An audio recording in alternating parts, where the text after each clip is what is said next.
Notice the name list to avoid. Let me check it and then write the story. The forbidden names include Martin, Dennis, Sophie, Carol, Walter, Nathan, Laura, James, Hartwick, Brandon, Rebecca, Edward, Carl, Alicia, Troy, Connie, Philip, Vivian, Owen, Victor, Gerald, Diane, Rodrigo, Kyle, Howard, Miriam, Sterling, Douglas, Raymond, Gregory, Paige, Trent, Franklin, Arthur, Cassandra, Eleanor, Eugene, Joel, Petra, Walt, Claire, Nolan, Beckett, Holden, Renee, Patricia, Rebecca, Len, Derek, Helen, Audrey, Ivy, Clement, Sal, Warren, Elliot, Gwen, Ted, Ray, Connor, Tessa, Clifford. New names I'll use: Gordon, narrator, 58, Sylvia, wife, Miles, brother-in-law with disability, Brent, Sylvia's new husband, Donna, neighbor/friend. The last thing I ever expected to see on a Tuesday morning in Lisbon was my dead wife ordering a glass of white wine. She was sitting at a cafe table maybe 30 feet from where I stood, laughing at something the man across from her had just said. Her hair was shorter now. Lighter. The kind of deliberate change that says, I am someone else. But the way she tilted her head back when she laughed, the way her left hand came up to touch her collarbone mid-sentence. 22 years of marriage doesn't leave you guessing about things like that. My name is Gordon. I'm 58 years old. I spent 30 years as a structural engineer in Portland, Oregon, and 7 years ago, I buried an empty casket. That's not a metaphor. There was no body. The county sheriff's department told me that the Deschutes River recovery rate for drowning victims that time of year was under 40%, and after 12 days of searching, they closed the act of recovery. I held a memorial service at our church on a cold Saturday in February. I stood at that podium and I talked about what kind of woman my wife Sylvia was. I talked about how she loved hiking and hated doing laundry and made the best chicken tortilla soup I have ever tasted in my life. Her brother Miles sat in the front row in his wheelchair and cried the entire time. I thought about Miles on the flight home from Lisbon. I thought about him the whole 8 hours. I thought about the way I'd driven 40 minutes each way, 3 times a week, for 7 years, to his group home, to his medical appointments, to the neurologist who kept adjusting his medication after the accident that had left him partially paralyzed at 26. I thought about all the paperwork I had filed to become his legal guardian because Sylvia had no other family and Miles had no one. I thought about the Thanksgiving dinners I cooked so he wouldn't spend the holiday alone. The birthday cakes.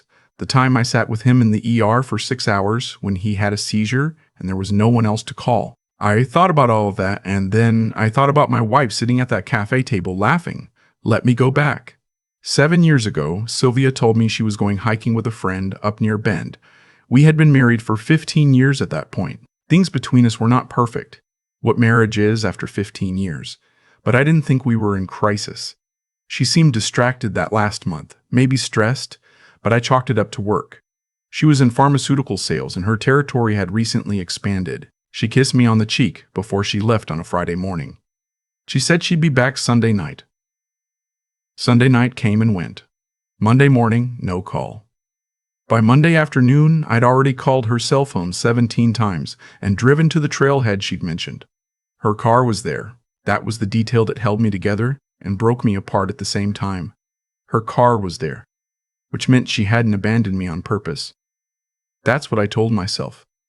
That's what kept me sane for those first 12 days. The friend, a woman named Donna from her office, told the sheriff's department that they had separated on the trail, and she'd assumed Sylvia had gone back to the car. Donna was the last person to see her. Donna said she seemed fine. Donna said there was nothing unusual. Donna, I later learned, had known everything. But I'm getting ahead of myself. After the memorial, I became a different kind of person. Not worse, exactly, more deliberate.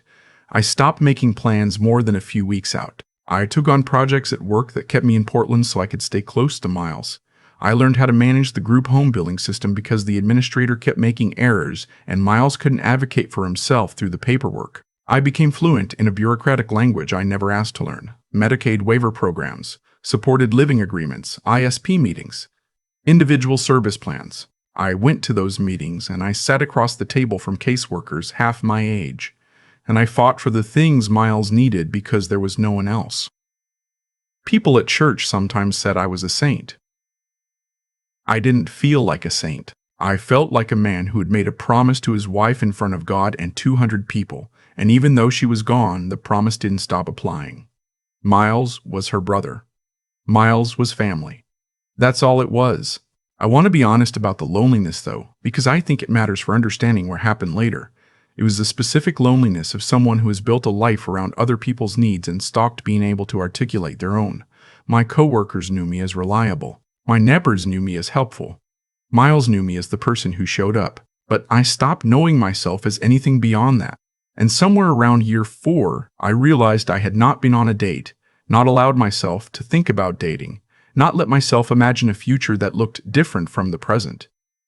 I told myself it was loyalty. Maybe it was. Maybe it was also fear. The Lisbon trip was a conference. Structural engineering, bridge assessment methodology. Not glamorous, but I had helped author one of the papers being presented and my firm wanted me there. I arrived on a Wednesday, spent 2 days in conference rooms, and on the Friday afternoon I had free time for the first time in what felt like years. I walked. That's what I do in cities I don't know. I walk until the map in my head makes sense. I was in the Alfalma district, on a narrow street near the cathedral, when I saw her. She was at a corner cafe, outdoor seating, shaded by a canvas awning. She was wearing a pale blue linen dress. She was laughing at something the man across from her said, and she touched her collarbone, and my legs stopped working. I stood there for I don't know how long. Long enough that a woman with a stroller had to move around me and gave me an irritated look. I kept waiting for the moment when my brain would correct itself, when the angle would shift and she'd look nothing like Sylvia, and I'd feel foolish and relieved and go find somewhere to eat dinner. That moment didn't come. She ordered wine. She used her left hand to push her sunglasses up, and I could see from where I stood the small scar on the back of her hand from where she'd cut herself on a hiking trail in the Columbia River Gorge 3 years before she disappeared. 11 stitches. I drove her to urgent care. I held her hand while they numbed it. I sat down on a bench across the street and I took out my phone and I took 16 photographs. I did not approach her. I want to be clear about why. It wasn't fear, or not only fear. It was something more careful than that. I had learned, in the years since Sylvia's disappearance, that the decisions I made when I was overwhelmed were the decisions I later regretted. So I sat on that bench and I let my hand stop shaking and I watched. She was with a man, tall, good-looking in an angular way, maybe 5 years younger than me. They had the comfortable silences of people who have been together a long time. At one point she reached across the table and fixed the collar of his shirt, just straightened it, the way you do when someone is yours. He caught her hand and kissed her knuckles. I took more photographs. After about 40 minutes, they got up and walked down the street. I followed at a distance, not because I had a plan, but because I needed more information before I could decide what the plan was. They walked to a parking garage and got into a dark green BMW. I got the plate number. I wrote it down on the back of a conference schedule I had in my jacket pocket. Then I stood in the entrance of that parking garage, and I let myself feel, for about 90 seconds, every single thing I had been not feeling for 7 years. Then I went back to the hotel, and I called a number I hadn't called in a long time. His name was Keith. We'd gone to Oregon State together, and he now worked for a private investigations firm in Seattle that handled a lot of cross-border cases, insurance fraud, asset hiding, that kind of work. I hadn't spoken to him in 2 years. He picked up on the third ring and I told him everything I had just seen. I told him about the photographs. I heard him get quiet in the way that people get quiet when they understand something is serious. "Send me the plate," he said, "and the photos. Give me a few days." I gave him 4 because that's how long I had before my flight home. He came back in 3. The man in the green BMW was named Richard Alcott. He was British, 49, worked in international financial consulting, had been based in Lisbon for 6 years. He and his wife with a marriage certificate registered in Portugal 7 years ago, approximately 4 months after my wife's death, had a daughter together, 8 years old. Her name was Amelia. The woman listed on that Portuguese marriage certificate as Richard Alcott's wife was named Sandra Holt. But the photograph on her Portuguese national ID, which Keith had obtained through channels he did not elaborate on, was my wife. I sat in my hotel room with that document on my laptop screen for a long time. I had expected to feel rage. What I felt instead was something colder and more clarifying. It was the feeling of a structure engineer looking at a load-bearing wall that has been built wrong from the beginning. Not surprise, but the grim satisfaction of finally understanding why nothing had been holding. I called Keith back. I asked him to find out about Donna. That took 6 more days after I got home. What he found was this. Donna had left her job at the pharmaceutical company 18 months after Sylvia's disappearance. She had received a wire transfer of $40,000 from an account in the Cayman Islands, approximately 3 weeks after the memorial service. She was currently living in Scottsdale, Arizona. She had never been questioned by law enforcement again after the initial investigation. $40,000. That's what my wife paid someone to say she last saw her walking toward a river. I sat with all of this for 2 weeks. I went to Miles's ISP meeting. I cooked Thanksgiving dinner because it was November by then. I fixed the leak under his kitchen sink, and I argued with the group home administrator about his physical therapy hours, and I drove home in the dark. And I sat at my kitchen table with the folder Keith had sent me, and I thought about what I owed and to whom. Then I called a lawyer. Her name was Patricia Chen. I know, I told myself I needed someone who did not share a name with anyone I'd rather not think about. But she came recommended by 3 different people, and she was, as it turned out, exactly the right person. She specialized in family law and fraud, and when I laid out the entire situation, she went quiet for a long moment, and then said, with a certain focused calm that I found deeply reassuring, "This is a lot, Mr. Gordon, but none of it is unfixable." What followed was 8 months of work that I cannot fully describe without losing the thread of what matters. There were legal proceedings in 2 countries. There were affidavits. There were conversations with the Multnomah County Sheriff's Office, which reopened the case as a suspected staged disappearance. There was a conversation with the FBI field office in Portland about potential wire fraud. Because of the Cayman account transfer to Donna, I did not contact Sylvia directly. I was advised not to, and I agreed with the advice. Whatever I felt about standing across that cafe and watching her fix a stranger's collar, I wasn't going to blow 7 years of legal groundwork by showing up at her door in Lisbon and saying something I couldn't take back. Miles, I had to tell, that was the hardest conversation of my life. Harder than the memorial service. I sat across from him in his room at the group home, and I told him that his sister was alive, and I watched his face go through something I do not have adequate language for. He cried. Then he got angry in the way Miles gets angry. Very still, very quiet, just his jaw tightening. Then he asked me why. I told him I didn't have a complete answer to that yet. He thought about that for a while, and then he said, "She always wanted a different life." I didn't know what to say to that. I still don't. The legal process reached its decisive stage in the spring. A civil fraud case had been filed in Oregon. The staged disappearance meant, among other things, that the $280,000 life insurance payout I had received, and subsequently spent almost entirely on Miles's care over 7 years, had been paid on fraudulent grounds. The insurance company had joined the proceedings with considerable enthusiasm. In Portugal, the bigamy question was more complicated, but not unpursued. She came back to the United States for the proceedings. I don't know if she was compelled to or chose to. Her attorney may have calculated that appearing voluntarily looked better. The first time I saw her in the courthouse hallway, in Portland, she was wearing a dark blazer, and she looked older, which is a strange thing to notice, and also inevitable. She looked like a woman who had made a calculation and was now living inside the consequences of it. She did not speak to me. I did not speak to her. What I was not prepared for was the moment in the courtroom when she looked at me, not at her attorney, not at the judge, but at me. And the expression on her face was not remorse.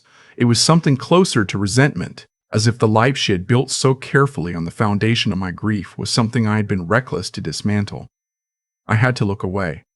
Not because it hurt, though it did, but because I felt, looking at her face, the full weight of how thoroughly I had misunderstood who she was. That is its own kind of loss. A second loss, quieter than the first, harder to explain to anyone who hasn't experienced it. The civil judgment required Sylvia to repay the insurance payout with interest. The fraud charges included conspiracy. Donna was located in Scottsdale and charged separately. The bigamy situation in Portugal resolved in a way that left her marriage to Richard Alcott legally void, though I was told he had already begun divorce proceedings by that point. Their daughter remained with him. My guardian status over Miles was not affected. That was the first thing my lawyer had confirmed, at the very beginning. Whatever happened with everything else, that stayed. I have thought a lot about why I kept going. To the ISP meetings, the medical appointments, the birthday dinners, for 7 years, for a woman who had not died, but had chosen to leave. I've decided I'm not that interested in the question anymore. I did it because Miles needed it done, and I was the person who could do it. I did it because a promise is a promise, and the person who broke hers doesn't change what I owe mine. That's the only framework that makes sense to me, and I'm old enough to stop apologizing for it. What I didn't expect was what happened about 3 months after the legal proceedings concluded. Miles asked me if I wanted to take a trip. He had been talking to his caseworker about adaptive travel. There are programs now more than there used to be, for people with his level of mobility limitation, and he had done his own research, which was new for him, and something I quietly found remarkable. He wanted to go to the Pacific coast. He'd never seen the ocean. I hadn't taken a vacation in 7 years. We drove down to Cannon Beach in early September. I got him a room with an accessible bathroom and a view of Haystack Rock, and on the first morning I pushed his chair down the accessible path to the beach, and we sat there for a long time without saying very much. The tide was coming in. There were dogs running in the surf and families with kids and all the ordinary Saturday morning business of people who have the luxury of ordinary Saturday mornings. After a while, Miles said, "Did you ever think about leaving?" After she disappeared. I thought about it honestly before I answered. "Yeah," I said. "In year 3, maybe 4. I thought about just resigning, handing over guardianship to the state." "Why didn't you?" I watched a dog chase a wave and fail to catch it over and over with absolute commitment. "Because you're my family," I said. That didn't expire. He didn't say anything for a while. Then he said, "I'm glad you stayed." I'm glad I stayed too. I'm not going to pretend the last few months have been easy or that I've figured out how to rebuild a sense of what comes next. I'm 58 years old, and I've spent 7 years organizing my life around a grief that turned out to be a lie, and that is a disorienting thing to reckon with. Some days I feel lighter than I have in years. Some days I feel the specific bitterness of time that can't be returned. But I drive down to see Miles on Wednesdays now, and sometimes on Saturdays too. And last month we watched the Blazers game together, and he complained about the coaching for an hour and a half, which is the most animated I've seen him since before everything happened. And sometimes, on mornings when the light comes through the kitchen window in that particular way, I sit with my coffee and I think about the version of my life that would have been simpler, the version where I got on a plane to Portland and never looked across that cafe in Lisbon, the version where I kept grieving a ghost and never had to grieve the real person she turned out to be. I don't wish for that version. I think that surprises people when I say it. But carrying a lie is heavier than carrying the truth, even when the truth is hard. I know who I am now. I know what I did with 7 years of my life and why, and I can stand behind it. That's more than a lot of people get. If Sylvia is watching this, and I don't know if she is, I don't know what her life looks like now or what she tells herself at night. I want her to know one thing, not that I forgive her, because I'm still working on that and I won't lie about it, but that Miles asked about her. He asked me once quietly if I thought she ever thought about him. I didn't have an answer. I hope she does. I've been asked more times than I can count whether I regret the 7 years. Whether I look back at all those Wednesday drives, all those ISP meetings, all those birthday dinners I cooked for a man who had no one else, and feel like I was cheated out of something. People ask it carefully, like they're not sure I can handle the honest version of the question. Here's the honest answer: no. And I've thought about it enough to know that's not denial. What I've come to understand is that the choices we make when no one is watching, when there's no reward coming and no applause at the end, those are the only choices that actually tell us who we are. Sylvia made her choices. She calculated the cost of the life she wanted against the people she'd have to leave behind, and she decided the math worked in her favor. She was wrong, and not just legally. She was wrong about what that kind of choice does to a person over time. You can build a new name and a new city and a new family, but you are still the person who weighed your brother's life against your own comfort and decided he wasn't worth the inconvenience. That follows you. It has to. I'm not saying this to be harsh. I'm saying it because I think it's true, and because I spent too many years being careful with the truth to stop now. The thing about consequences is they don't always arrive on a schedule you can predict. Donna got comfortable in Scottsdale for 6 years before a plate number in a parking garage in Portugal started a chain of events that ended with federal fraud charges. Sylvia built what looked, from the outside, like a beautiful life. And maybe parts of it were beautiful, I genuinely don't know. But it was built on a foundation that required other people's suffering to hold its shape. That's not sustainable. It was never going to be. Meanwhile, I showed up, not because I was noble, not because I had it all figured out. I showed up because Miles needed someone to show up, and I was the person standing there. That's the whole story. And somewhere in those 7 years of showing up, I became someone I can actually respect. That's not nothing. That might be everything. I think about the younger version of myself, the one who stood in that church and talked about chicken tortilla soup and thought grief was the worst thing a person could carry. I want to tell him that the second loss, the loss of who you thought someone was, is harder in some ways, but survivable. Everything is survivable if you stay honest about what's actually happening and keep moving toward the people who need you. Miles asked me once if I was angry. I told him yes, some days. He nodded like that was the right answer. I think it was. Pretending you're not angry when you are is its own kind of dishonesty. And I've had enough dishonesty in my life to last me the rest of it. What I know is this. Integrity isn't what you perform when people are watching. It's what you do at 7 a.m. on a Wednesday when you're tired and there's no one keeping score. It's the decision, made quietly and alone, to be the kind of person you could look in the mirror and recognize. I made that decision every Wednesday for 7 years. I'd make it again. And I got to watch Miles see the ocean for the first time. I got to sit next to him on that beach at Cannon Beach and not say very much and have it be enough. Some things you can't put a price on. Some things you just have to be glad you didn't trade away.